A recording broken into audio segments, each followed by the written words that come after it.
PB Shelley की poem ode to the west wind. ये ode है शैली का। हालांकि शैली अपने लिरिक के लिए फेमस हुआ है, लेकिन उसने ये ओड भी लिखा है जो टर्जा राइमा में लिखा है। टर्जा राइमा जो थ्री लाइंस के स्टेंजास होते हैं, तो वो इसने थ्री थ्री लाइन के स्टेंजे बनाए हैं। तो टोटल मतलब एक उसमें देखे तो 12 लाइन जो है, मतलब चार टर्जा राइमा एक उसमें बनाए 12, और दो एक एक कपलेट लगा दिया, तो 14 लाइंस का एक स्टेंजा बनाया। और 5 स्टेंजे हैं इसके अंदर, बड़े बड़े स्टेंजे हैं। और ये पोयम लिखी है वेस्ट विंड को एड्रेस करते हुए पीबी सैनी ने। अब वेस्ट विंड जो मतलब अगर हम देखें तो पश्चिमी हवा होती है। तो ये बहुत ही कठोर मानी जाती है। जैसे कभी आपने सुना होगा गांव की भाषा में पछुआ हवा बोल देते हैं इसे। तो पछुआ पूर्वा ये जो हवा चलती है, तो ये वेस्ट विंड है। इसके बारे में किड्स सॉरी पीबी सैली इसमें जिक्र करते हैं और टू द वेस्ट विंड में। वेस्ट विंड को संबोधित करते हुए उसे डेस्ट्रॉयर और प्रिजर्वर कहते हैं, मतलब वो विनाशकारी भी है और वो पालनहार भी है। तो मतलब वो हमें जीवन भी देती है, और कैसे देती है, और डिस्ट्रॉय भी कर देती है। तो उसके एग्जाम्पल दिया है। तो इसके स्टेंजे है 5 स्टेंजे, जिसमें फर्स्ट स्टेंजा आपके सामने है। तो ये किस तरीके से मतलब 14 लाइंस का स्टेंजा बनाया है, ये क्वेश्चन कई बार पूछा गया है इसका। क्योंकि इसमें बच्चे कंफ्यूज हो जाते हैं। जैसे हमने पढ़ा हुआ होता है कि यार बड़े लंबे लंबे स्टेंजे थे, ऐसे हम माइंड में थोड़ा सा रहता है बच्चों के। और फिर कहते हैं कि बताइए ये कौन सी फॉर्म में लिखी गई है। तो स्पेंसर स्टेंजा, तर्जा राइमा। तो स्पेंसर स्टेंजा पे बच्चे निशान लगा लेते हैं, क्योंकि 9 लाइन की भाई लंबी सी लाइन थी, हो सकता है 9 लाइन वाला स्टेंजा हो। लेकिन स्पेंसर स्टेंजा, अब टर्जा राइमा लगता है कि 3 3 लाइन का स्टेंजा होता है। तो टर्जा राइमा के 4 स्टेंजे एक उसमें ही बना दिए इसने। तो एक टर्जा राइमा, फिर दूसरा टर्जा राइमा, फिर तीसरा टर्जा राइमा, फिर चौथा, और फिर एक कपलेट, ऐसे करके मतलब 4 टर्जा राइमा एक स्टेंजा के अंदर। तो टर्जा राइमा तो मतलब 3 लाइन का एक स्टेंजा होता है। तो वो इस पूरी मतलब एक उसमें बना दिया, मतलब एक स्टेंजे के अंदर ऐसे 4 स्टेंजे कर जाते, जैसे कपलेट होता है ना, हीरोइक कपलेट। तो वो दो दो के भाई, सपोज करो 8 हीरोइक कपलेट एक स्टेंजे में डाल दो तो 16 लाइन हो जाएगी। ऐसी टर्जा राइमा भी इसी तरीके से फिट हो जाता है। तो ये है। और इस पोयम का अब हम इसे बड़े ध्यान से आपको समझना है। इसमें 2 3 लाइन तो बहुत ही इंपॉर्टेंट, मतलब पोयम के अंदर बता रहा हूँ जो इसकी बहुत ही फेमस है, वो लास्ट वाला स्टेंजा है इसका, बड़ा इंपॉर्टेंट है। मैं इसे कराऊंगा आपको, क्योंकि थोड़ी टफ भी होती है पोयम। हमारा कोई टारगेट ये नहीं होता है एग्जाम में, मतलब जो इम्पोर्टेंट चीजें हैं थोड़ा उसे लेने की बात होती है कि हम इम्पोर्टेंट स्टेंजेज पे जाए, इम्पोर्टेंट लाइन पे जाए। तो मैं जो स्टेंजा इंपॉर्टेंट होगा उसे करा दूंगा इसमें, जो नहीं होगा उसकी ऐसी समरी सी बता करके आगे निकल जाऊंगा, जिससे कि आप एग्जाम के पॉइंट ऑफ व्यू, हमें इतना ज्यादा भी नहीं पढ़ना चाहिए कि अगर सारा का सारा पढ़ें। अब एडोनिस है, उसमें 55 स्टेंजाज है, तो हम पढ़ेंगे थोड़ी, लेकिन कुछ इंपोर्टेंट स्टेंजे होते हैं उन्हें उनके क्वेश्चन में आ जाते हैं वे चीजें। तो इसी तरीके से इसे करेंगे। O wild West Wind, thou breath of autumn's being. हे वाइल्ड वेस्ट विंड, मतलब बिल्कुल विंड को एड्रेस करते हुए क्या कहता है शैली, कि तुम, हे वाइल्ड माने जंगली, वेस्ट विंड ऐसे बोला। ओ वाइल्ड वेस्ट विंड, तुम तो ब्रीथ हो, सांसें हो। मतलब आपका ओड का मतलब ये होता है कि जिसके लिए ओड लिखा जाता है, जैसे वेस्ट विंड को है, ऐसा होता है कि बिल्कुल आप ऐसा लगेगा जैसे वेस्ट विंड से बात कर रहे हो। तो वो वेस्ट विंड से बात कर रहा है सैली। और उसकी ताकत बताएगा, मतलब मैं थोड़ा सा पहले ही आपको बता दूं। वो बताएगा कि वेस्ट विंड जो होती है ना, वो इतनी ताकतवर होती है, वो ऐसा करती है, वो वैसा करती है। हे वेस्ट विंड, तू तो ऐसी है, तू ये काम कर देती है बड़ी आसानी से, तू तो ऐसा है, तुझे ये कहा जाता है, तुझे ऐसा माना जाता है, तू इतनी भयंकर है, तू इतनी है, तू इतनी ताकतवर है। तो हे वेस्ट विंड, तू मुझे भी प्रेरणा दे, मुझे प्रेरणा दे, ताकि मैं कोई अच्छे वर्क लिख सकूं। मतलब बाद में ऐसे कहेगा, मुझे भी इंस्पायर कर दे तू। तो देखो क्या कहता है। ओ wild West Wind, thou breath of autumns B. तुम तो ब्रीथ माने सांस हो, पतझड़ के, बीइंग से मतलब होता है जैसे हमारा ह्यूमन बीइंग होता है ना, अस्तित्व की, मतलब पतझड़ की जान हो, इसका मतलब ये हवा पतझड़ में चलती है। तो तुम तो पतझड़ की सांस हो, हे वेस्ट विंड, ये बोला। दो तुम, from whose unseen presence the leaves dead are driven like ghost from an enchanting film. तो ये 3 लाइन बनी, तो ये तर्जा राइमा बन जाती है। दो तुम तो वो हो, फ्रॉम हुज अनसीन प्रेजेंस, तुम्हारी अनसीन प्रेजेंस से, तुम दिखाई तो देती नहीं हो, तो अनसीन रहती है वो। तुम्हारी अनसीन उपस्थिति जो है, प्रेजेंस जो है, उससे जो पत्तियां होती है ना, डेड पड़ी हुई पत्तियां। देखो ऐसा होता है पतझड़ में पत्तियां सूख जाती है, वे पड़ी रहती है, हवा चलती है, तो हवा उन पत्तियों को बहा करके ले जाती है, और ले जाके कहीं दूर उन्हें मतलब जैसे उड़ करके वे कहीं और जाके गिर जाती है पत्तियां, और फिर कहीं पर भी कोई पौधा उगाता है। आपने देखा होगा ये एक चीज बड़ी, अब उसका तरीका भी आप समझ लो ऐसा क्यों होता है। आपने ये चीज कभी महसूस करी हो कि हम कभी कभी कोई चीज बोते नहीं है, मतलब हमने यहाँ ये चीज नहीं बोई लेकिन फिर भी वो उगाती है। कितनी जगह किसी चीज का फूल उगाता है अपने आप ही, जब बोया नहीं जो कैसे हो गया, तो उस वो कारण क्या होता है, कहीं से हवा उन बीज को, पत्तियों को, किसी टहनी को, उन्हें उड़ा करके किसी दूसरे खेत में डाल देती है, तो इसीलिए वे वहां उगाते हैं। जब उगाते हैं तो इस तरह से वे मतलब कहीं पैदा हो जाते हैं। तो तुम उन मरी हुई पत्तियों को, ये बोल रहा है ये, कहता है तुम तो वो हो फ्रॉम हुज अनसीन प्रेजेंस से, जिसकी उपस्थिति से जो लीव्स होती है ना डेड, जो पत्ती सूख जाती है, मर जाती है, ठीक है, आर ड्राइवन, तुम उन्हें ड्राइव करती हो, ड्राइव करना होता है ना, उन्हें ले जाती हो, ऐसे ले जाती हो like ghost from an enchanter film, जैसे एक भूत या प्रेत आत्मा। एनचेंटर होता है जादूगर, एनचेंट करना जादू करना होता है ना, फ्ली माने दौड़ना भागना, जैसे जादूगर से कोई भूत भागता है, बस जादूगर आता है ना, आपने देखा होगा कोई जैसे प्रीस्ट पुजारी वगैरह होते हैं जो थोड़ा सा वो करते हैं, ऊपरी को भगाते हैं, तो प्रेत आत्मा को निकाल देते हैं ना किसी इंसान के अंदर से, तो जो उन्हें देख के भूत जैसे भागता है ना, तुम्हें देख के वे पत्तियां ऐसे भागती है। तो ये तो एक मतलब एग्जाम्पल दे दिया उसने। Yellow and black and pale and hectic red, pestilence strike in multitude or those who cherish to their dark wintry bed the winged seeds। अब ये कहता है कि वो पत्तियां जो होती है ना येलो कलर की, येलो पीली पड़ जाती है क्योंकि सूख गई, ब्लैक काली, पेल पीली, एंड हेक्टिक रेड और सुर्ख लाल, मतलब हेक्टिक माने जो ज्यादा रेड हो जाता है colour, yellow black pale and hectic red, मतलब इन तरीके की जो वे पत्तियां होती है, ये वे पत्ती के रंग बताए जा रहे हैं, ग्रीन नहीं बताएंगे ये। ग्रीन तो होती है जो पेड़ पर लगी जाती है, ये जब नीचे गिर जाती है तो वे सूख जाती है, लाल सी हो जाती है, येलो हो जाती है, ऐसी पत्तियां। पेस्टिलाइंस स्ट्राइकन मल्टीट्यूड्स, पेस्टिलाइंस जो होता है ना, इसे महामारी को बोलते हैं, मतलब बीमारी, जैसे प्लेग की बीमारी, कोई भी बीमारी होती है, तो जो ऐसा लगती है वे पत्तियां ब्लैक पेल और हेक्टिक रेड, जैसे पेस्टिलाइंस स्ट्राइकन हो।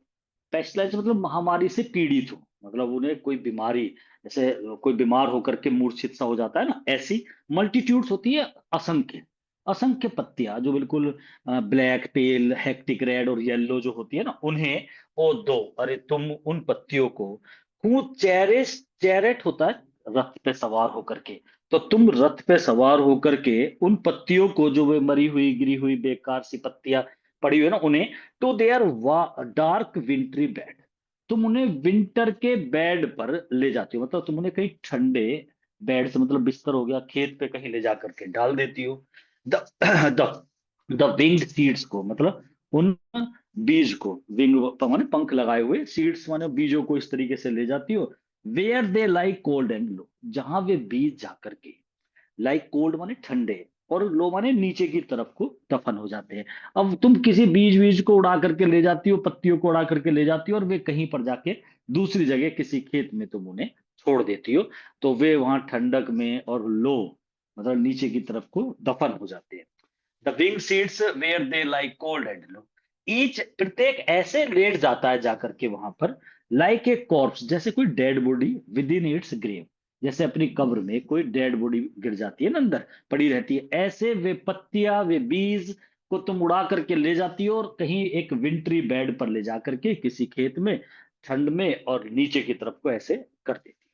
और जब तक वे पड़े रहते, each like a corpse within its grave, अपनी कब्र में ऐसे गिर जाते, अनटिल, जब तक की, कब तक, तुम्हारी एज्योर सिस्टर, तुम्हारी एज्योर में नीला कलर होता है, ब्लू कलर, अब ये बसंत ऋतु की बात है, तुम्हारी सिस्टर, अब उसकी सिस्टर वो वेस्ट विंड है, तो यहाँ ईस्ट विंड की बात हो रही है, वो पूर्वी हवा पश्चिमी हवा दो होती है ना, तो तुम्हारी जो एज्योर सिस्टर है ना, जो स्प्रिंग की, बसंत ऋतु की, मतलब क्योंकि बसंत में बीज खिलते हैं और पतझड़ में वो मुरझा जाते हैं, तो पतझड़ में जो पत्तियां पड़ी रहती है, जो बीज पड़े रहते हैं, उन्हें उड़ा करके एक रथ पे सवार करके तुम उन्हें दूसरी जगह ले जा करके डाल देती हो, और तब तक डालती हो जब तक तुम्हारी सिस्टर, मतलब बसंत ऋतु आती है और उसकी जो हवा चलती है ना, वो जब तक thine as your sister of spring, बसंत ऋतु की तुम्हारी बहन, सेल बिलो हर क्लॉन, वो अपनी आवाज को बिलो करते हुए, क्लॉन माने आवाज होती है, बिलो माने बहना, चलाना, बोलना, तो जब तक वो नहीं आती अपनी आवाज करते हुए over the dreaming earth,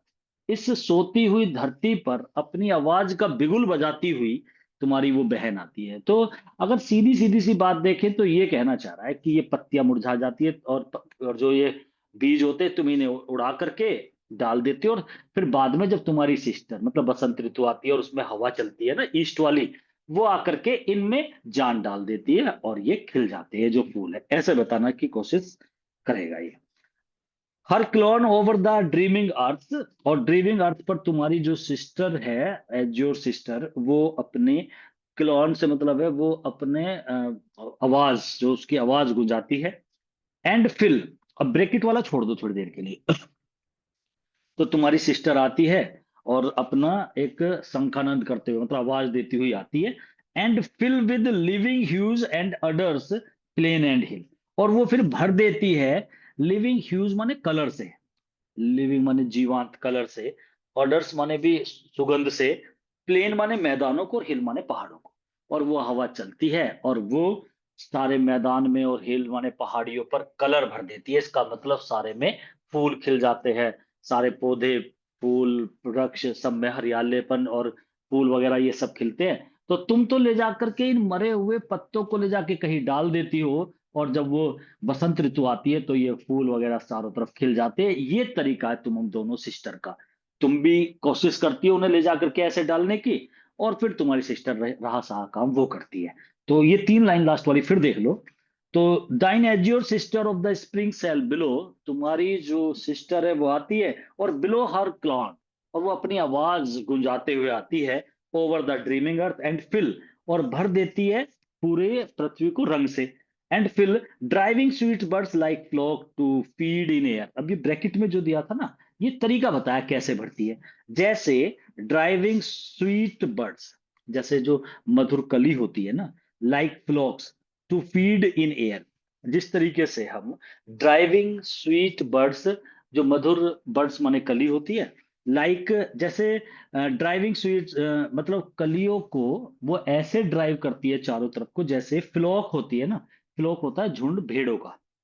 to feed in air, जब उन्हें वातावरण में फीड करने के लिए जैसे भेड़ों को छोड़ दिया जाता है ना, ऐसे ही चारों तरफ जो तुम्हारी सिस्टर आती है ना आवाज करती हुई, वो भी मधुर सुगंध को चारों तरफ ऐसे ड्राइव करती है जैसे भेड़ों को चराने के लिए वातावरण में भेज दिया जाता है। With living hue and odours plain and hill, और वो सिस्टर तुम्हारी चारों तरफ प्लेन पे भी और हिल पर भी कलर भर देती है। Hey wild spirit which are moving everywhere, तुम तो वो हो जो चारों तरफ मूव करती हो। फिर वेस्ट विंड को वो कर रहा है, उससे एड्रेसिंग कर रहा है, कह रहा है तुम डेस्ट्रॉयर भी हो और प्रिजर्वर भी हो। तुम विनाशकारी भी हो मतलब डेस्ट्रॉय भी करती हो, और प्रिजर्व माने पालनहार भी हो। हियर ओ हियर, अरे मेरी भी सुनो। हे वेस्ट विंड, तुम तो ऐसी महान हो, तुम डेस्ट्रॉयर भी हो बर्बाद करने वाली, वो भी हो, और प्रिजर्वर भी हो। मतलब तुम एक तरीके से उन पत्तों को तोड़ देती हो जो मरे कुचले जो भी होते हैं ना, उन्हें तोड़ करके ले जाती हो, और ऐसे भी करते हो उन्हें ले जाकर के ऐसी जगह डाल देती हो जहां वे दोबारा जन्म लेते हैं। तो तुम डेस्ट्रॉयर और प्रिजर्वर दोनों के काम करती हो, मतलब ब्रह्मा और महेश जैसे होते हैं ना, कि पालनहार भी हो और तुम एक तरीके से डिस्ट्रॉय करने वाली हो, विनाशकारी भी हो। और hey west wind, hear oh hear, तुम मेरी भी सुनो, मैं बहुत परेशान हूं, मेरे अंदर भी तुम ऐसे ही मुझे भी इंस्पायर कर दो ताकि मैं भी कुछ नया पैदा कर सकूं। It means PB Shelley wants to write something new and unique, कुछ यूनिक लिखना चाह रहा था। He request to west wind that you are so much powerful, you may do such type of the works for the nature के लिए करती हो या औरों के लिए करती हो, तुम मेरे लिए भी do me A favour and inspire me so that I may right something different and I will be famous. तो कुछ ऐसा कर दो, आजकल मैं कुछ नहीं कर पा रहा हूँ, मैं कोई अच्छे वर्क नहीं लिख पा रहा हूँ, तो तुम मुझे भी प्रेरणा दो और मुझे सपोर्ट करो। तो उसकी ताकत बता के एक लाइन में बस लास्ट में उससे रिक्वेस्ट करता है कि तुम कुछ ऐसा कर दो। ठीक है ना। तो ये स्टेंजा था इसका फर्स्ट स्टेंजा। इसका जो सेकंड स्टेंजा ये बिल्कुल भी इंपॉर्टेंट नहीं है, इसको बस मैं ऐसे ही लेके आपको बता रहा हूँ उसकी एक समरी सी। डोन हूज स्ट्रीम आपको बिल्कुल भी लाइन टू लाइन नहीं पढ़ना है, बस ऐसे ही समझ लो, आगे वो चलते चलेंगे।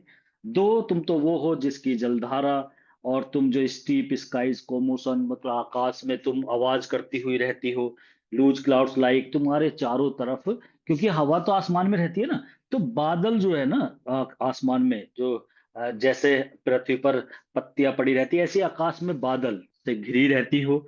और चारों तरफ जो है ना, बादल जो है ना ऐसे उलझे रहते हैं, जैसे नीचे वृक्ष उलझे रहते हैं, तुम ऐसे रहती हो।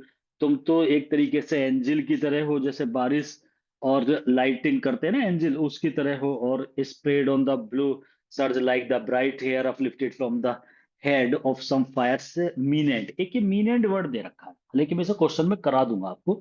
ये होता है एक शराब पिए हुए कोई लेडी, और उस लेडी के लिए बोला है कि जैसे वो ऐसी लेडी जो शराब पी लेती है तो उसके बाल जैसे बिखर जाते हैं ना, उसकी तुलना करिए बादलों से। तो बादल जो है वो इस तरीके से पड़े रहते हैं होज पोज कंडीशन में, जैसे वो मीनांड होती है। एवर फ्रॉम वेरी डिम, जो वो मैं अलग से करा भी दूंगा आपको। The locks of the approaching storm, thou dirges of dying year, to which this closing night will be the dome of the vast vaulted the. तो उसे ये भी बताया, तुम डियर्स हो डाइंग ईयर का मतलब जब मरता हुआ ईयर होता है ना, उसकी आवाज हो तुम। तो इसकी मतलब फिर वेस्ट विंड के बारे में एक एक बार जरा, तुम तो एक तरीके से आवाज हो, मतलब तुम लास्ट जब ईयर होता है ना तो वहां तुम चलती हो, तो तुम उसी की आवाज भी हो।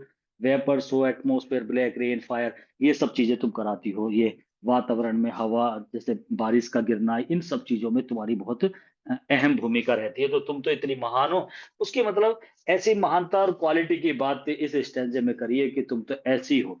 और चारों तरफ आसमान में तुम्हारा शोरगुल होता रहता है। तो हवा के बारे में बताया है। और तुम बादलों को इधर से उधर ऐसे कर देती हो, जो वे बादल बिखरे रहते हैं मीनांड के बालों की तरह। वो वर्ड बस एक वो आया था मीनांड वाला। नेक्स्ट स्टेंजा देख लेते हैं इसका। ये भी इसका इंपोर्टेंट नहीं है, इसे भी मैं आपको ऐसे कराऊंगा, फिर उसके बाद से स्टेंजे कराऊंगा इसके।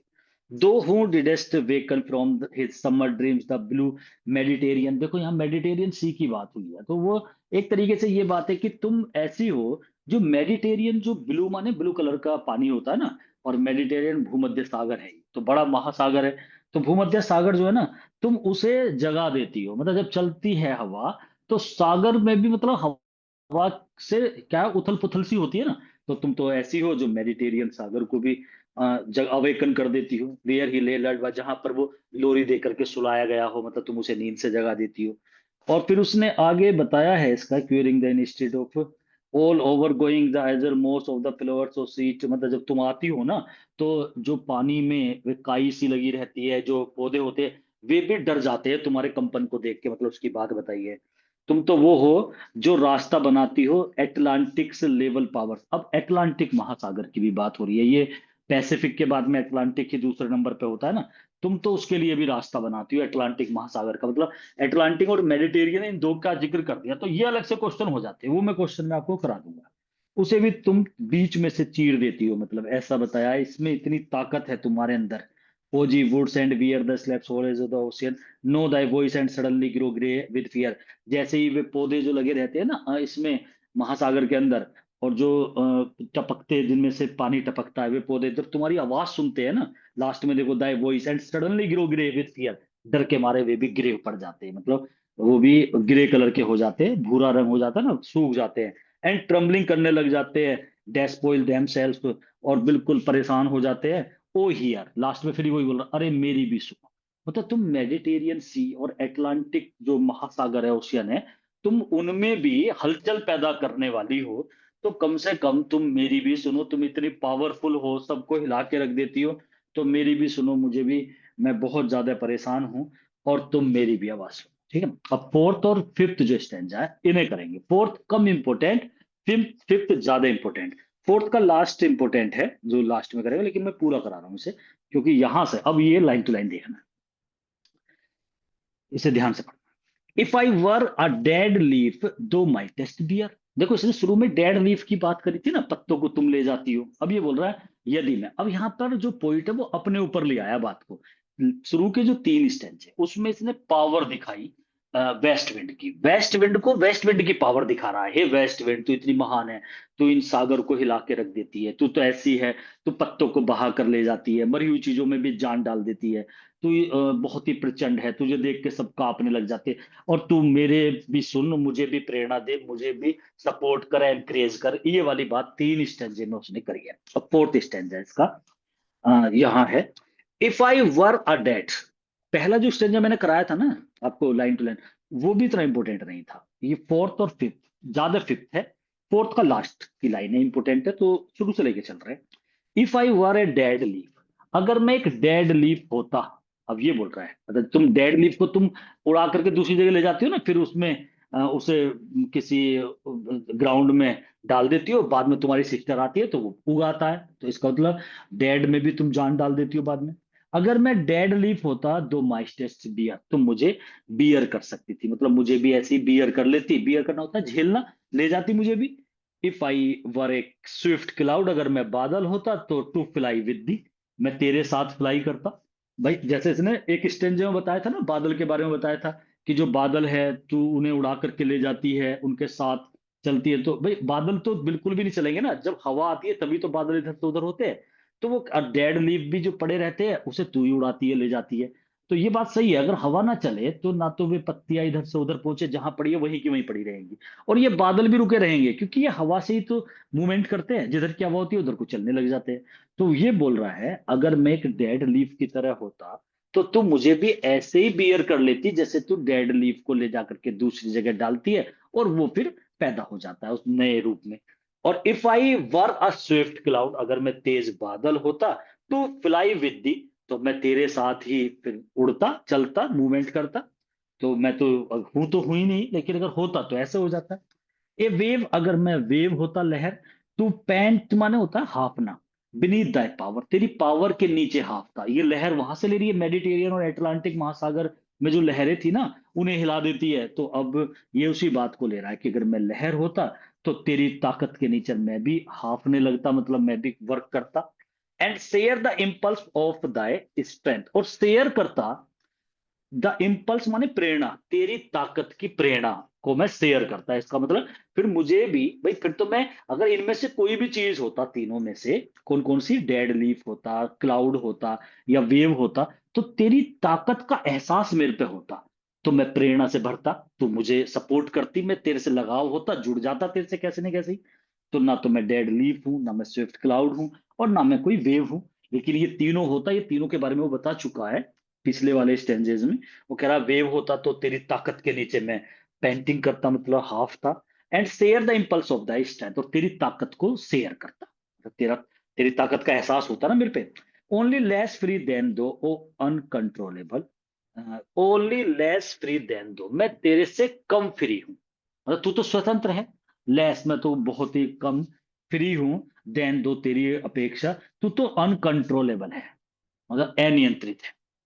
लेकिन यहां लिमिटेशन है, अब थोड़ा सा देखो, अब किड्स की तरह काम कर रहा है।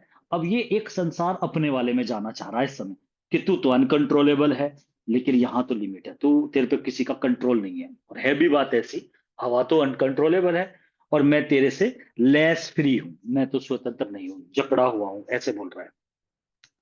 If even I were as in my boyhood and could be the comrade of the wanderings over heaven, अब देखो अपने बचपन को याद कर रहा है। कह रहा है इफ इवन आई वर, यदि मैं अपने बचपन में होता, बचपन से मतलब बॉयहुड कह रहा है, मतलब एक तरीके से यूथ एज वाली हो जाती है, 18 1 साल वाला उम्र की बात कर रहा है वो, एक बहुत ही मजबूत साल होती है, मतलब यूथ एज होती है, इंसान कुछ भी कर सकता है। कह रहा है if even I were as, वो अनकंट्रोलेबल जैसे दे रखा है ना, कभी कभी ऐसे पूछ लेते हैं किसके लिए आया। If even I were as in my boyhood, अगर मैं अपने बॉयहुड वाला होता, आई वर, वर तो मतलब है काश ऐसा होता, if I were, if I वर की सेंस तो आपको पता ही है, काश में, एज इन माई बॉयहुड, जैसे मैं बॉयहुड में था ना, वो यूथ, काश में आज ऐसा होता, and could be the comrade, तो तेरा साथी होता, of thy wandering over heaven, तू जैसे वॉन्डरिंग करती है ना हेवन में, तेजी के साथ दौड़ती है, तो मैं भी तेरे साथ दौड़ लगाता, मतलब आकाश में तो दौड़ता ना, लेकिन ये कह रहा है कि मेरे अंदर भी पावर होती, मैं भी फिर बहुत कुछ कर जाता, अगर काश मैं आज अपने यूथ में होता। तो कहीं ना कहीं मायूस है अपने समय को लेकर के पीबी सैली, कह रहा है कि अब मेरे में वो ताकत नहीं रही। If even I were as in my boyhood में होता, and could be the comrade, comrade माने साथी होता है, of thy wanderings over heaven, तू हेवन पे जो वॉन्डरिंग करती है ना, तो मैं भी तेरा साथी होता, मैं भी तेरे साथ दौड़ता, तो फिर तो मेरे में इतनी पावर होती। एज देन, जैसे कि तब हुआ करती थी, when to outstrip the sky speed, तब मैं जब आउट स्ट्रिप कर देता था तेरी स्काई की स्पीड को। आउट स्ट्रिप करना होता है बाहर निकल जाना, मतलब उससे भी आगे निकल जाना। जो तू स्काई में स्पीड करती है ना, उसे भी आउट स्ट्रिप कर देता था मैं, मतलब तब तो मैं तेरे से भी ज्यादा तेज था। Square seemed a vision. Scarcely होता है ना मुश्किल से, सीम्ड माने दिखाई देता, विजन अब ये एक सपना सा लगता है। ये थोड़ा ऐसा हो रहा है कि जब इंसान अपने टाइम पे, जैसे सपोज करो आप अपने समय पे बहुत तेज दौड़ने वाले हो, लेकिन एक समय आएगा कि आप हल्के पड़ जाओगे, उम्र का तकाजा हो जाएगा, तो फिर आप याद करोगे उस टाइम को, जब किसी को देखोगे ना दौड़ते हुए, अरे ये तो कुछ भी नहीं दौड़ रहा, मैं तो ऐसे दौड़ा करता था। तो वो चीज जो है उसे बोलने की कोशिश कर रहा है कि कभी मैं तेरा कॉमरेड हुआ करता था, मतलब। और जब तो मैं तुझे आउट स्ट्रिप करना होता है, तुझसे भी बाहर निकल जाना, तेरी स्काई स्पीड से भी ज्यादा स्पीड थी मेरे अंदर। अब तो मुश्किल से वो एक सपना लगता है। I would never have striven as thus with thee in prayer in my sore need. I would never have striven as thus, मैंने कभी भी ऐसे स्ट्राइवन नहीं करा, स्ट्राइव करना संघर्ष करना, एज दस जैसे इस प्रकार, with in prayer in my sore need, मैं अपनी सोर नीड में, सोर माने दुखद, नीड माने जरूरत में, जैसे मैं तेरी प्रेयर कर रहा हूं ना, आई वुड नेवर हैव स्ट्राइवन, मैंने ऐसा संघर्ष आज तक नहीं करा, मतलब अब मैं संघर्ष कर रहा हूं, मतलब आज मेरी स्थिति बहुत टूट चुकी है। दस with in prayer in my sore need, मैं अपनी इस जरूरत में तेरी प्रेयर कर रहा हूं कि तू मुझ में जान डाल, ये कर, मुझे इंस्पायर कर, ऐसे कर। अब ये इसकी जो चार लाइन है, ये बहुत इंपॉर्टेंट लाइन है, आपको बड़े ध्यान से, बहुत आई हुई लाइन है, बिल्कुल बढ़िया तरीके से समझनी है। अब इसे वही प्रेयर जो इसकी चल रही थी अब तक, तो ये एक लाइन में बोलता था, एक लाइन क्या, बस दो वर्ड बोलता था, ओ हियर मी। तीनों स्टेंजे में ऐसे ही कर रहा है, अरे मेरी भी सुनो, तुम मेरे लिए भी कुछ करो, मैं बिल्कुल बेकार हो चुका हूं। और यहाँ खोलेगा बात को, क्या कह रहा है, oh lift me as a wave, हे वेस्ट विंड, मुझे भी ऐसे ही लिफ्ट करा दे जैसे तू वेव को कराती है। जैसे लिफ्ट कराने से मतलब है ना, मुझे भी ऐसे ही उठा ले ऊपर को, मतलब मेरे, मुझे, मैं नीचे पड़ा हुआ हूँ, लिफ्ट कर दे मुझे भी एज ए वेव, जैसे तू लहरों को ऊपर को उठाती है, जैसे तू लीफ को उठाती है, जैसे तू क्लाउड को उठाती है। तो oh lift me as a wave, a leaf, a cloud, ये तीन बातें वो तीन स्टेंजेस में कर चुका है। पहले स्टेंजे में उसने लीफ की बात करी थी, दूसरे में उसने क्लाउड की, और फिर वेव की बात करी थी। तो जैसे lift me as a wave, leaf and cloud की तरह तू मुझे ऐसे लिफ्ट करा दे, जैसे तू इन तीनों को अपनी ताकत से इन्हें तू आगे को बढ़ाती है ना, ऐसे तू मुझे भी जान डाल दे, मैं भी बेकार हो चुका हूं।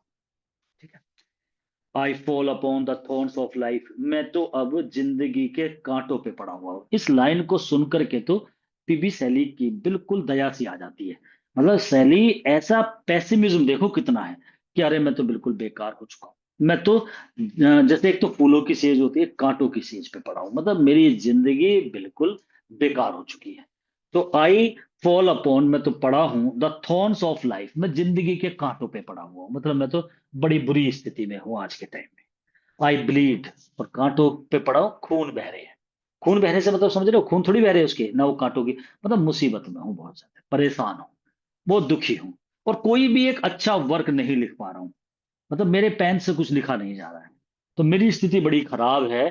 तो हे वेस्ट विंड, तू मुझे लिफ्ट करा दे, जैसे तू इन्हें वेव को, लीफ को, क्लाउड को कराती है ना, मुझे भी उठा दे ऐसी ऊपर को, तो मुझे भी एक बार मेरे भी जान डाल दे मुझ में। A heavy weight of hours has चेंड and board, एक जो हैवी वेट है ना समय का, समय का वेट, और माने घंटे, उसका वजन जो है ना, समय, उसने मुझे बांध दिया है, मुझे झुका दिया है, मतलब टाइम ने मुझे बेकार कर दिया। तो हालांकि भी इतनी उम्र तो है ही नहीं सैली की, लेकिन देखो अभी से ही बोल रहा है कि समय ने, जो वेट है ना, समय का जो वजन है, उसने मुझे बांध दिया, मुझे झुका दिया, तो मैं अब कुछ नहीं कर पा रहा हूं। कभी पहले ऐसा था, तेरे साथ दौड़ने वाला था, बहुत जान थी, सब चीजें थी, लेकिन अब मैं झुक चुका हूं, बंध चुका हूं, अब मैं बिल्कुल कंट्रोल में हूं। वन टू लाइक दी, फिर वही लाइन याद कर रहा है, कह रहा एक ऐसा हुआ करता था, लाइक दी, कभी तेरी तरह हुआ करता था। वन, वन माने एक ऐसा व्यक्ति था, टू लाइक दी, बिल्कुल तेरी तरह था, लेकिन timeless and Swift and proud, कभी पहले मैं टाइमलेस, सॉरी टेमलेस, टेम माने पालतू होता है, टेमलेस हो गया जिसे पाला ना जा सके, मतलब कंट्रोल ना किया जा सके। कभी पहले मैं तेरी तरह था, अनकंट्रोलेबल, स्विफ्ट तेज, प्राउड अभिमानी, तो कभी पहले ऐसा था, लेकिन आज मैं कैसा हो चुका हूं, I fall upon the thorns of life I bleed. और मैं अब कांटों पे, कांटों की सेज पे पड़ा हूँ, जिंदगी कांटों की तरह है मेरी, उसी पे पड़ा हूँ। तो जिंदगी अब कांटों वाली हो चुकी है और खून बह रहा है, मतलब जिंदगी बहुत ही बुरी है। और तू आकर के किसी तरह हे वेस्ट विंड आके मुझे सपोर्ट कर दे। कभी मैं भी तेरी तरह बड़ा स्विफ्ट, प्राउड और टेमलेस हुआ करता था, लेकिन आज तो बड़ी बुरी स्थिति में हूँ। तो ये लाइन यूज करता है ये। तो बाद का जो है बहुत इंपॉर्टेंट स्टेंजा है इसका। और वहां बाद का स्टेंजा और यहाँ बाद वाली लाइन, ये दो चीज इंपॉर्टेंट है। तो आपका फोर्थ स्टेंजे का लास्ट जो 4-5 लाइन है वो इंपॉर्टेंट है, और फिफ्थ में भी लास्ट की ही इंपॉर्टेंट है। ये लास्ट स्टेंजा है इसका, इसे भी देख लो। मेक मी दाई लायर, मुझे तो अपनी वीणा बना ले। लायर माने वीणा होती है, मतलब जिससे कोई गाना गाना हो तो लायर बना दे। Even as the forest is, जैसे फॉरेस्ट बना रखी है तेने। अब जंगल कैसे बना रखी है, आप देखो, जब हवा चलती है तो हवा की कोई आवाज नहीं होती। हवा की आवाज कब होती है, जब वो जंगलों में से निकलेगी तो पत्तियों की सरसराहट सी जो आवाज आएगी वो होती है। तो इसका मतलब जो विंड है, वेस्ट विंड है, उसने अपना लायर, वाद्य यंत्र, वो क्या बना रखा है, उसकी बांसुरी क्या है, वो है फॉरेस्ट। तो तुम मुझे बना ले, मतलब मेरे अंदर से होके निकल। तो मेरे अंदर से होके निकल और मुझे तू अपना लायर बना ले। What if my leaves are falling like its own, क्या हुआ वाट इफ, अगर मेरे पत्तियां गिर गई लाइक इट्स ऑन, स्वयं, मतलब मेरी पत्तियां झड़ चुकी है। इसका मतलब अब वो बात नहीं रही तो उससे क्या फर्क पड़ता है, लेकिन तू मुझे लायर बना ले। तो जैसे तू फॉरेस्ट को बना रखा है ना तूने आज, तो जंगल से निकलती है तो हवा जब चलती है तो उसकी सरसराहट की, पत्तियों की, और वो सब हवा की आवाज आती है। ऐसी तू मेरे अंदर से निकल, आवाज ऐसे भी आएगी, तो तू मुझे अपना लायर बना ले। लाइक इट्स ऑन, मतलब मेरी पत्तियां जो है ना झड़ रही हैं बेशक, लेकिन वाट, क्या हुआ, if my leaves are falling like its own, अगर वो झड़ भी रही है तो क्या हुआ, तू मुझे वो बना ले, मतलब लायर बना ले। The tumult of thy mighty harmonies will take from both a deep eternal tone. The tumult माने आवाज होती है, of thy mighty harmonies, तेरी शक्तिशाली हारमोनी होती है, जो मतलब संगीत है, मधुर संगीत, तेरा जो संगीत है ना उसकी आवाज, will take from both a deep, वो जो आवाज मुझसे निकली जब तू मुझे लायर बनाएगी ना, तो जो आवाज है ना तेरी माइटी हारमोनी जो है, तेरी शक्तिशाली जो आवाज है, वो उसकी जो ट्यूमल्ट है मतलब ध्वनि, विल टेक फ्रॉम बोथ, वो दोनों चीजों से होके गुजरेगी, बड़ी डीप गहरी। और ऑटम वाली टोन होती है पतझड़ वाली, क्योंकि मेरी पत्तियां गिर चुकी है। तो वो रूखापन जो है ना, वो वाली आवाज, वो गहरी मेरे आंतरिक आवाज, वे सब, वो टोन जो है ना निकल करके बाहर आएगी। तो तुम मुझे फॉरेस्ट की जगह ले, मुझे लायर बना, मेरे अंदर से निकल, और मेरे जो आवाज है ना, मेरे जो पत्ते तो मेरे झड़ चुके हैं तो पतझड़ता हो गया, तो वो आवाजें बाहर निकल के आएंगी। स्वीट, हालांकि वे आवाजें मधुर में होंगी लेकिन दुखद होंगी। दो यद्यपि इन सैडनेस, मतलब अब देखो कहां तक सोच रहा है। ये कह रहा है कि तू निकल के आती है फॉरेस्ट से, और जब वो आते तो उसे लायर बना रखा है तूने, और वो हवा की आवाज आती है पत्तियों की जो होती है, तुम मुझे बना ले। हालांकि मेरी पत्तियां जो है वो ढीली हो चुकी है, पतझड़ सा हो चुका है, लेकिन जब तुम मेरे अंदर से निकलेगी ना, तो जो आवाज आएगी बाहर निकल करके, वो आवाज कैसी होगी, डीप होगी, गहरी होगी। और पतझड़ वाली, मतलब जैसे किसी के दुखद, पतझड़ से मतलब तो वही हो गया ना, मतलब मेरे मेरे जो बुरा समय है ना, वो आवाजें होंगी उसमें। और लेकिन एक बात कहता है, स्वीट होगी आवाज मेरी, दो यद्यपि इन सैडनेस, दुखद तो होगी लेकिन दूसरे को सांत्वना करने वाली होगी। बी दो हे स्पिरिट फायर्स, बी दो तू बन जा हे खूंखार आत्मा, उसे बोल रहा है वेस्ट विंड को। बी दो माई स्पिरिट, तो मेरी आत्मा बन। बी दो मी इम्पेटियस वन, और इम्पेटियस माने होता है कि बहुत ज्यादा शक्तिशाली, मतलब बहुत ज्यादा तीव्र शक्तिशाली। बी दो मी, मुझे भी तू ऐसे ही एक पावरफुल बना दे जैसे कि तू खुद है ना। तो हे स्पिरिट फायर्स, हे खूंखार आत्मा, माई स्पिरिट, बी दो मी, तू मेरी आत्मा बन। और इम्पीटियस वन, मतलब तू बहुत ज्यादा शक्तिशाली है, तो तू मेरी आत्मा बन, मुझे भी ऐसे ही बना दे। Drive my dead thoughts over the universe. अब देखो असली मुद्दे पे आ रहे हैं। कह रहा मेरे जो विचार है ना, ये जो मेरे विचार है, जैसे पोयम लिखी है इसने, ये इसके विचार ही तो है, इन्हें तो सारी दुनिया में फैला दे। और ऐसे फैला दे, अलग से समझ लो तुम पहले। जैसे हवा होती है ना, जैसे कोई चिंगारी है, अब देखो उसकी लेगा ये एग्जांपल, जैसे राख है कुछ चूल्हे में, अंगीठी में, कहीं पर कोई राख है। जब आपने राख देखी उसे बुझा भी दो ना, कुछ चिंगारी अंदर रह जाती है उसमें, तो हवा आती है उसे उड़ा करके ले जाती है। तो राख को सारे वातावरण में फैला देती है ना, जैसे वो, तो चिंगारी भी रह जाती है। मेरे भी अंदर बहुत चिंगारियां थी, अब तो राख हो चुकी है, लेकिन फिर भी कुछ चिंगारी आज भी बाकी है। तो तू मेरे विचारों को ऐसे फैला दे पूरे वातावरण में, जैसे तू राख को फैला देती है, हवा चलती है राख सारे में उड़ जाती है ऐसे। तो तू पूरे उसमें, मतलब मेरे विचारों को ऐसे उसमें पहुंचा दे। Drive my dead thoughts over the universe. मेरे इन डेड थॉट्स बता रहा है अपने, ये मरे हुए विचार, मतलब अब तो बिल्कुल ऐसा समझो जैसे टूटा पड़ा है पीबी सैली। मेरे इन डेड थॉट्स को ड्राइव कर यूनिवर्स पे, like withered leaves to quicken a new birth. जैसे तू विदर्ड लीव्स को, मुरझाई हुई पत्तियों को, to quicken a new birth, quicken माने पैदा करना, नया बर्थ, जैसे तू उन्हें नया जन्म देती है ना, ऐसे मेरे मरे हुए विचारों को भी यूनिवर्स में ऐसे ही डाल दे, डेड थॉट्स को पत्तियों की तरह, फिर उनमें भी नई जान पड़ जाए। And by the incantation of this verse, इस वर्स माने इस पोयम के जो स्वर है, जो मतलब बोले जा रहे हैं ना, इनकेंटेशन माने आवाज को, इसके द्वारा, मतलब मेरी जो पोयम है by the incantation of this verse, इस वर्स के जो लाइनें हैं ना, उनके द्वारा तू एक काम कर, मेरे विचारों को चारों तरफ ऐसे फैला दे, मतलब तू मेरी इस पोयम को, मेरे विचारों को इस तरीके से पूरे यूनिवर्स में फैला दे। स्कैटर, ऐसे स्कैटर कर दे जैसे फ्रॉम एन अनएक्सटिंग्विश्ड हर्थ। एक्सटिंग्विश माना होता है बुझा हुआ, जैसे कोई आग है वो एक्सटिंग्विश कर दी, बुझा दी। अनएक्सटिंग्विश हो गया मतलब जो पूरी बुझी हुई ना हो। हर्थ माने अंगीठी, जैसे तू अंगीठी से एसिज एंड स्पार्क्स, राख और उसकी चिंगारियों को स्कैटर कर देती है, मेरे वर्ड को भी अमोंग मैनकाइंड, मानव जाति में ऐसे ही बिखेर दे, जैसे अंगीठी से राख और उसकी चिंगारियों को तू बिखेर देती है। Be through my lips to unawaken earth. Be through my lips, मेरे लिप्स से, मतलब मेरे आवाज को तू ऐसे ही अनअवेकन्ड अर्थ पर ले जा, the trumpet of a prophecy. तो ये कहता है कि अनअवेकन्ड अर्थ, मतलब जो ये जनता है ना, जो अनअवेकन्ड है, जो अभी जागी नहीं है, मतलब जो अज्ञान जनता है, उस पे मेरे विचारों को ले जा करके बिखेर दे। Trumpet of a prophecy, prophecy माने भविष्यवाणी का, ट्रम्पेट माने बिगुल बजा दे, मतलब उन्हें ये भविष्यवाणी कर दे, जो अब आगे बोलेगा ये, कि इस भविष्यवाणी को सबको जाकर के सुना दे, मेरी इस आवाज को सारे में बिखेर दे, पूरे यूनिवर्स को बता दे। और ये लाइन इस पूरी पोयम की सबसे बेहतरीन लाइन। और जो पीबी शैली कभी भी ऑप्टिमिस्टिक नहीं होता, लेकिन जब ह्यूमन बीइंग की बात करता है तो हो जाता है, अपने बारे में हमेशा पैसिमिस्टिक रहता है। जैसे आपने पीछे स्टेंजे में देखा था कि मैं तो बिल्कुल बेकार हो चुका हूँ, डेड हो चुका हूँ, और थॉर्न ऑफ लाइफ, कांटों की जिंदगी हो चुकी है, ब्लीडिंग हो रही है। तो वो जो लाइनें बोल रहा है वो अपने बारे में बोल रहा है। अब वो कह रहा है कि मैं एक प्रोफेसी करना चाहता हूं, उस प्रोफेसी को सारे में फैला दे। द ट्रम्पेट माने आवाज हो जाती है, प्रोफेसी, मेरी इस प्रोफेसी की आवाज को सारे में पहुंचा दे। ओ विंड, है हवा। और वो क्या है उसकी प्रोफेसी, ये बात सबको समझा दे। इफ विंटर कम्स, अगर विंटर आते हैं ना, can spring be far behind, क्या बसंत पीछे रह सकती है? मतलब अगर विंटर आते हैं तो बसंत भी आएगी, अगर बुरे दिन आएंगे ना आपकी जिंदगी में तो अच्छे भी आएंगे।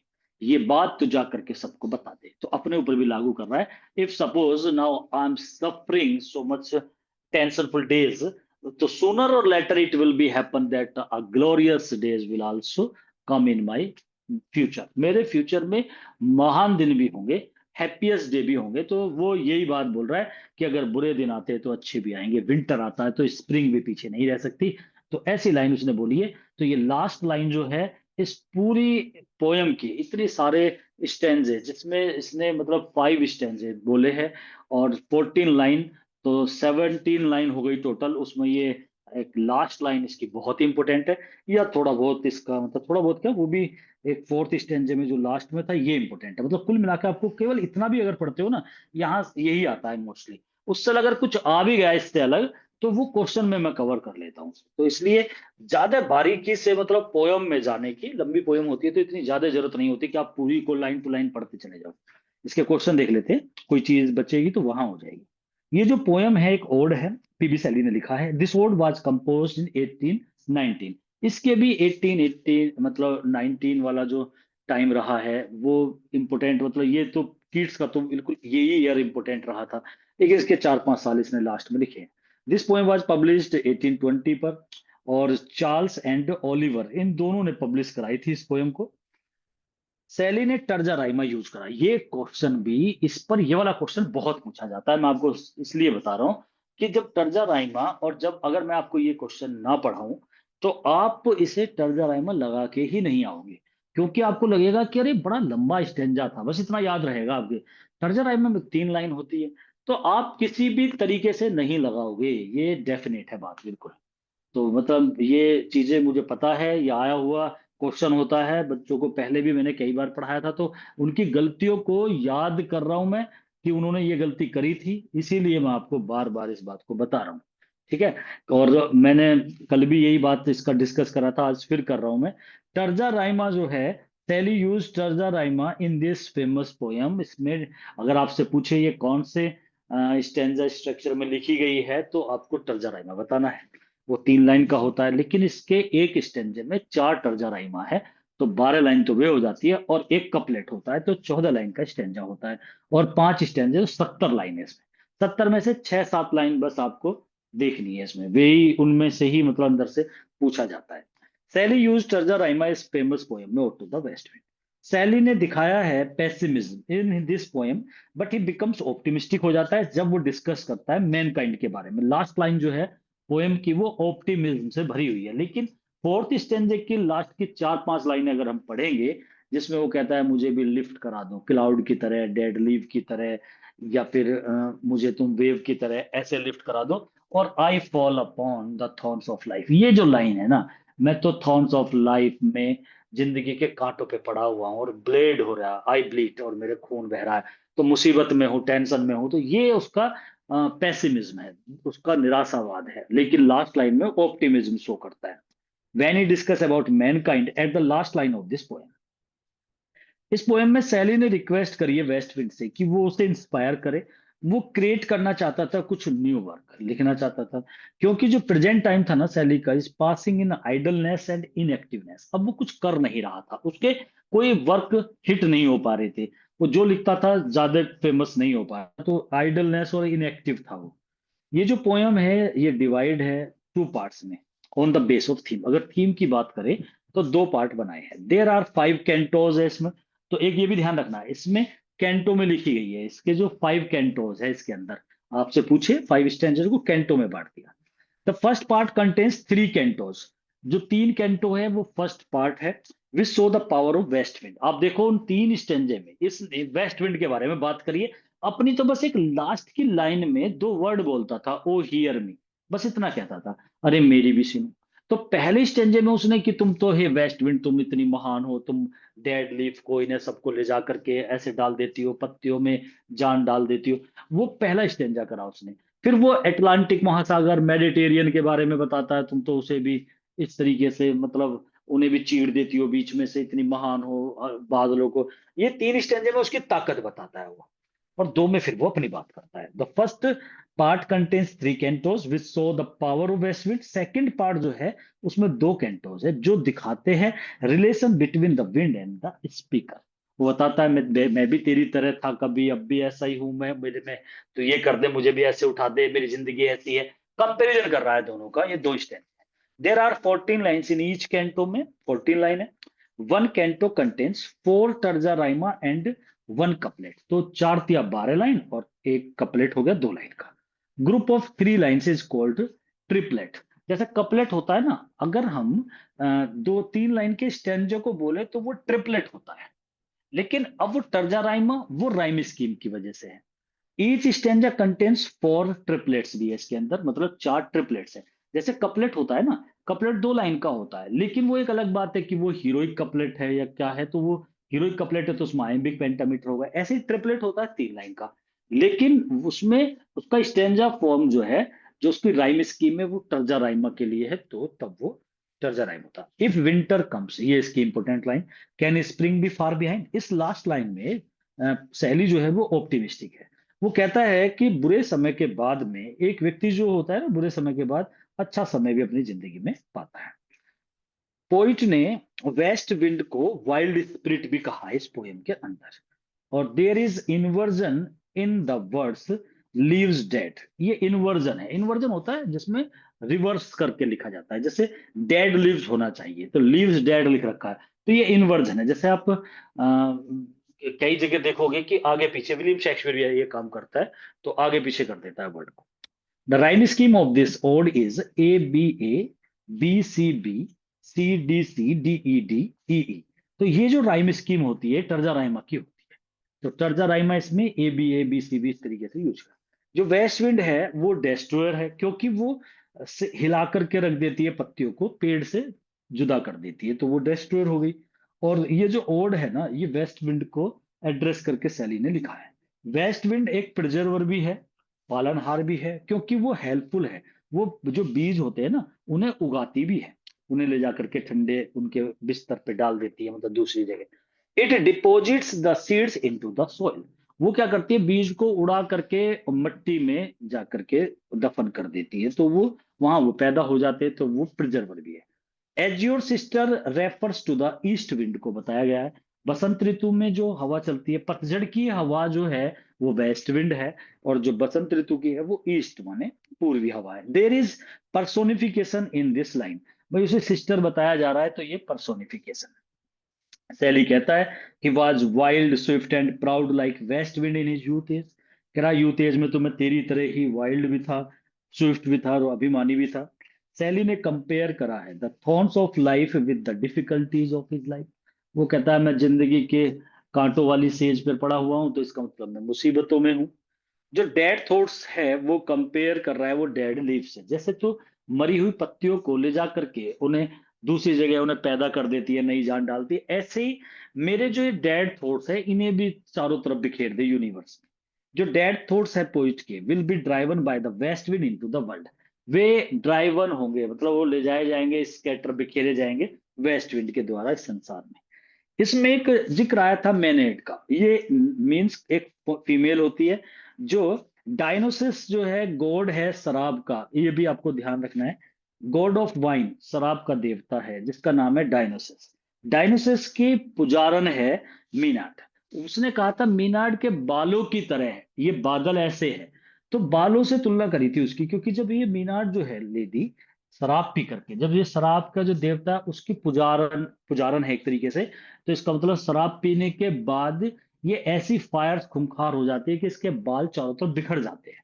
तो उससे तुलना करिए कि जो बादल है वे इस तरीके से आसमान में ऐसे बिखरे रहते हैं, तो वहां उसकी जिक्र था। तो ये वर्ड आ गया था मीनाट इसके बारे में। ये एक फीमेल वर्शिपर है। और डायनिसस भी याद रखना है आपको, गॉड ऑफ वाइन है। Fertility and drama, God of wine, fertility उपजाऊपन, और ड्रामा जो होता है नाटक, इसका गॉड जो है उसे डायनिसस बोलते हैं। तो मेन तो वाइन के लिए था। सैली ने इस ओड को फॉरेस्ट में लिखा है ऑन द एर्नो रिवर, और पीसा नियर फ्लोरेंस इटली। इटली में ये गया था, पीसा मैंने लिखवाया था इसके क्वेश्चन में, ये पीसा जाता है। वहीं पर एक नदी थी एर्नो रिवर, और वो उसके पास एक जंगल था, उस जंगल में बैठ करके ये ओड लिखा है। तो वहां से इसके माइंड में ये जैसे हवा को देखा होगा चलते हुए जो भी था, तो वहां इसने इस ओड को लिखा है। मेटाफर है इस लाइन में द विंग्ड सीड्स, पंखों वाले जो सीड्स माने जो बीज है, इसका मतलब पंख लगा पंखों की तरह। और वेयर दे लाई, जहां पर वे पड़े हुए हैं। तो ये विंग सीड जो लाइन दी है ये मेटाफर है। देर इज ए पर्सोनिफिकेशन इस लाइन में, हर क्लर्न ओवर द ड्रीमिंग अर्थ। उसका जो वो आवाज जो है वो बांसुरी बजाती है या आवाज करके आती है, तेरी एज योर सिस्टर। पूरी लाइन आ जाएगी एज योर सिस्टर जो है। हर लगा दिया तो अब वैसे भी समझ लो पर्सोनिफिकेशन है, कि तेरी बहन अपनी आवाज को ड्रीमिंग अर्थ पर करती हुई आती है। Thou days of the dying year, ये लाइन थी।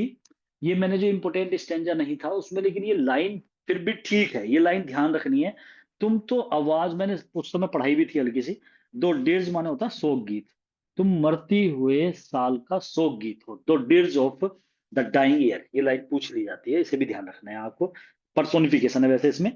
और तुम डाइंग ईयर की आवाज हो, मतलब उसे आवाज बता दिया वेस्ट। फर्स्ट स्टेंजा जो है वो दिखाता है वेस्ट विंड का इम्पैक्ट पृथ्वी पर कितना भारी है। सेकंड स्टेंजा दिखाता है इम्पैक्ट वेस्ट विंड का स्काई में, और तीसरा समुद्र में। The third stanza shows the impact of west wind on the ocean. ये तीन स्टेंजे, दो पार्ट बनाए थे ना इसके, जो शुरू के तीन स्टेंजे, तो उसमें पहला जो था वो कितना प्रभाव है उसका पत्तों वत्तों को बिखर करके पृथ्वी पर कितना प्रभाव है वेस्ट विंड का, और दूसरे स्टेंजे में दिखाया कि आकाश में वो बादलों को ऐसे ऐसे कर देती है, तीसरे में पानी पर वहां अटलांटिक महासागर और मेडिटेरियन के बारे में बताया उसने। लास्ट के जो दोनों स्टेंजे हैं वे जुड़े हुए हैं पर्सनल टच से पोइट के। He compares himself to the west wind से, कंपेयर करता है वेस्ट विंड डिस्ट्रॉय कर देती है डेड लीव्स को, उन्हें बर्बाद कर देती है। वेस्ट विंड प्रिजर्व भी करती है, जो बीज है उनमें जान डाल देती है। और सीड्स जो है lies underground is compare to corpse, और बीज को तो ऐसे डाल देती है वे अपनी, जैसे कोई कॉप्स माने जो डेड बॉडी, ग्रेव माने कब्र में जिस तरीके से गिर जाती है ऐसे ही वे डाल जाते हैं, उनसे कंपेयर कराए। ईच लाइक ए कॉप्स की तरह विद इन इट्स ग्रेव अपनी कब्र में पड़ा रहता है।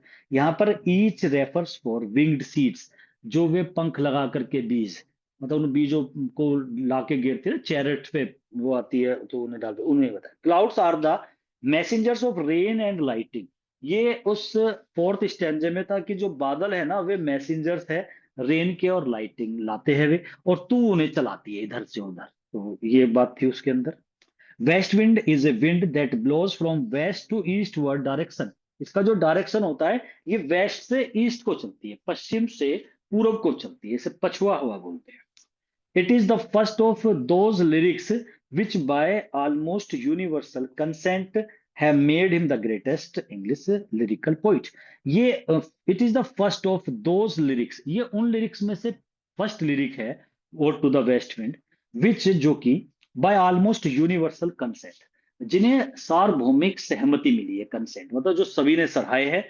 और ये वो लिरिक है, उन लिरिकों में से एक है made him the greatest English lyrical poet, जिससे ये PB Shelley great lyrical poet बना है। This is a poem so penetrating so forceful. ये पोयम है, इतनी पेनिट्रेट करना होता है, तीव्रता मतलब तीखी, और सो फोर्सफुल इतनी शक्तिशाली, एंड सो पैसिनेट और इतनी उत्तेजना से भरी हुई। ये क्लेटन ब्रूक की लाइनें हैं। ये जो ओड है वो subjective as well as personal. Subjective होता है जिसमें हम अपने बारे में बात करें, फोर्थ स्टैंजा आपने देखा इसका, पीबी शैली बिल्कुल अपनी बात बता रहा है, उसमें सब्जेक्टिव है, पर्सनल है बिल्कुल। Poet expresses his feelings and hopes, अपने बारे में बताता है कि मैं ऐसा हो चुका हूँ।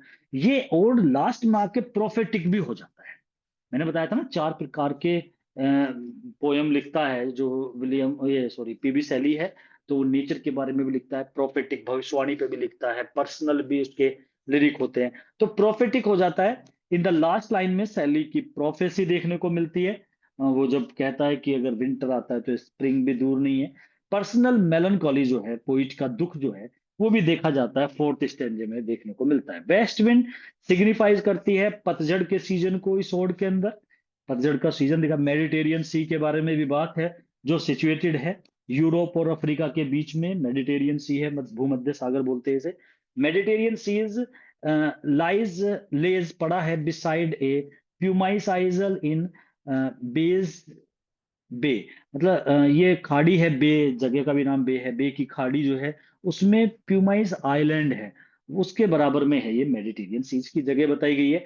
मेडिटेरियन सो, उसमें लाइन है कि जो मेडिटेरियन सी है वो देखा उसने in its summer dream old palaces and towers, वो अपने समर के ड्रीम में पुराने महल को टावर को देखता रहता है, और तुरंत ही उस नींद में से वो एकदम जाग जाता है जब तू चलती है, तो ये बताता है।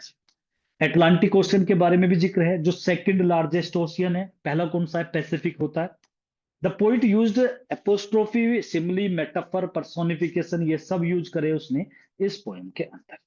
तो ये सब आपको देखने को मिला। तो आप और टू द वेस्ट विंड के ये क्वेश्चंस थे। इसकी पोयम को मैंने आपको तीन स्टेंजे मैंने कराए हैं, उसमें दो मैंने जान के छोड़ दिए थे, थोड़ी समरी से बता दी थी, उन पे जो क्वेश्चन आते हैं वो इसमें क्लियर हो गए। तो तीनों में से भी जो ज्यादा अच्छा स्टेंजा है सेकंड स्टेंजा की लास्ट की चार पांच लाइनें, और फाइनल स्टेंजे की भी लास्ट में। तो ये इतना तो आपको बिल्कुल ध्यान से देखना है, तो इंपॉर्टेंट चीजों को ज्यादा फोकस करके चलना है, और बाकी बाद में जो कम इंपॉर्टेंट होते हैं वो बाद की बात होती है।